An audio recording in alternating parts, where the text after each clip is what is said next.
कोयटा में जमीयत उलमा इस्लाम के सूबाई अमीर मौलाना वासे और दीगर की प्रेस कॉन्फ्रेंस में मौलाना वासे और दीगर ने बलूचिस्तान में दहशतगर्दी की नई लहर पर गहरी तशवीश जाहिर करते हुए कहा कि दहशतगर्दी के खिलाफ तमाम अजला में एहतजाज किए गए हैं। 9 नवंबर से पशीन और चमन में मदारिस पर छापे शुरू हुए और स्कूल जाने वाले बच्चों को वैन से उतारकर अगवा किया गया। कोयटा में रेलवे स्टेशन पर धमाका और हरनाई और दुक्की कोयल माइंस पर हमले भी किए गए, जिसमें 20 से 25 अफराद भी शहीद हुए हैं। उनका मजीद कहना था कि बलूचिस्तान के हालात दिन ब दिन खराब हो रहे हैं और अगर हालात कंट्रोल नहीं हो सके तो अरबों रुपए अमन व अमान के लिए क्यों रखे गए हैं। उन्होंने सवाल किया कि जिला दुक्की में रात भर दहशतगर्दों की कार्रवाई के दौरान कानून नाफिज करने वाले इदारे कहाँ थे। अगर हमारे इदारे हमारी हिफाजत नहीं कर सकते तो हम जवाब तलब करेंगे और अगर इदारे तहफ़्फ़ुज़ नहीं दे सकते तो लोगों को असलाह रखने की इजाज़त दी जाए। मौलाना वासे ने मजीद कहा कि मदारिस पर बिला वजह छापे मारे जा रहे हैं। 26वीं आईनी तरमीम के बाद मदारिस को रजिस्ट्रेशन का आईनी हक मिला है, लेकिन बाद अनासिर नहीं चाहते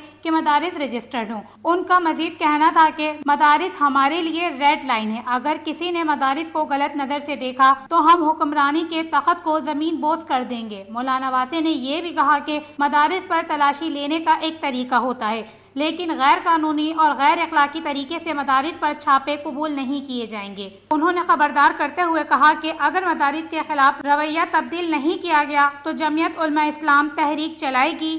उन्होंने बलूचिस्तान में फौजी ऑपरेशन की मुखालफत करते हुए कहा कि फौजी ऑपरेशन से हालात मजीद खराब होंगे। अगर हालात की बेहतरी के लिए इक़दाम नहीं किए गए तो जमीयत उलमा इस्लाम अवामी सतह पर एहतजाज करेगी। वश न्यूज़, कोयटा, बलूचिस्तान।